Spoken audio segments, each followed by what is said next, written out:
Hello everyone, আসসালামু আলাইকুম। আপনারা সবাই কেমন আছেন? আলহামদুলিল্লাহ, আপনাদের দোয়ায় আমি ভালো আছি।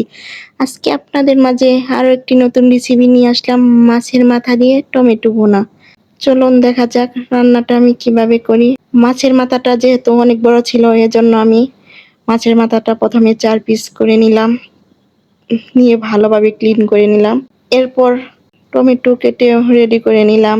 পেঁয়াজ কুচি, কাঁচামরিচ কুচি, মাছ, টমেটো সবগুলো একসাথে রেডি করে নিয়েছি।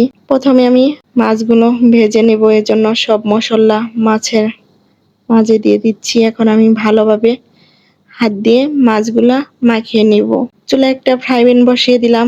ফ্রাই প্যানটা গরম হওয়ার সাথে সাথে তেল দিয়ে দিলাম। তেলটা গরম হয়ে আসতে আসতেই আমি মাছগুলা দিয়ে দিতেছি এক পিস এক পিস করে। এভাবে আমার সবগুলো মাছ দেওয়া শেষ হইলো। এখন আমি উল্টিয়ে পাল্টিয়ে ভালোভাবে মাছগুলা ভেজে নিতেছি। মাছগুলা ভাজা শেষ হয়েছে, আমি নামিয়ে নিলাম। আবার ফ্রাই প্যানে তেল দিয়ে দিলাম। এখন আমি দিয়ে দিলাম পেঁয়াজ কুচি, কাঁচামরিচ কুচি। এগুলা ভালোভাবে নেড়ে চেড়ে ভেজে ব্রাউন কালার করে নেব।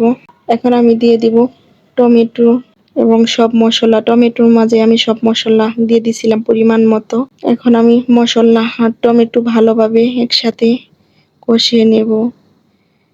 একটা ঢাকনা দিয়ে ঢেকে 5 মিনিটের জন্য ঢেকে ভালোভাবে মশলাটা কষিয়ে নেব। মশলাটা ভালোভাবে কষালে রান্নার টেস্ট আরো বাড়ে। 5 মিনিট পর ঢাকনাটা খুলে আবার আমি ভালোভাবে নেড়ে চেড়ে মিক্স করে নিলাম। এখন আমি দিয়ে দিব 1 কাপ পরিমাণ পানি। এখন আমি ঢাকনা দিয়ে ঢেকে দেব, একটা বলক আসার অপেক্ষা করব। বলক আসার সাথে সাথে আমি মাছগুলো দিয়ে দিয়েছি। এখন আমি 15 মিনিটের জন্য অপেক্ষা করব। তরকারিটা হতে পুরোপুরি আমার 15 মিনিট লাগবে। 10 মিনিট পরে এসে আবার আমি দেখে আর একবার তরকারিটা নাড়া দিয়ে যাব। 10 মিনিট পর আবার ফিরে আসলাম। দেখতে পাচ্ছেন আমার তরকারিটা এখনো পুরোপুরি হয় নাই। একবার ভালোভাবে নাড়া দিয়ে দিতে হবে। নাড়া দিয়ে দেওয়ার পরে আবার ঢাকনা দিয়ে ঢেকে দিলাম। এখন আমি 5 মিনিট অপেক্ষা করব। 5 মিনিট অপেক্ষা করা শেষ।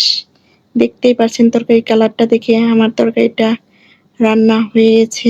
এখন আমি চুলাটা অফ করে দেব, যেহেতু রান্নাটা হয়ে গেছে। এখন আমি ভালোভাবে একটা বাটিতে বেড়ে নিলাম। দেখেন তো মাছের মাথা দিয়ে টমেটো দিয়ে ভুনাটা কেমন হয়েছে, সবাই কমেন্টে বলবে। সবাই ভালো থাকবেন। আল্লাহ হাফেজ। আসসালামু আলাইকুম।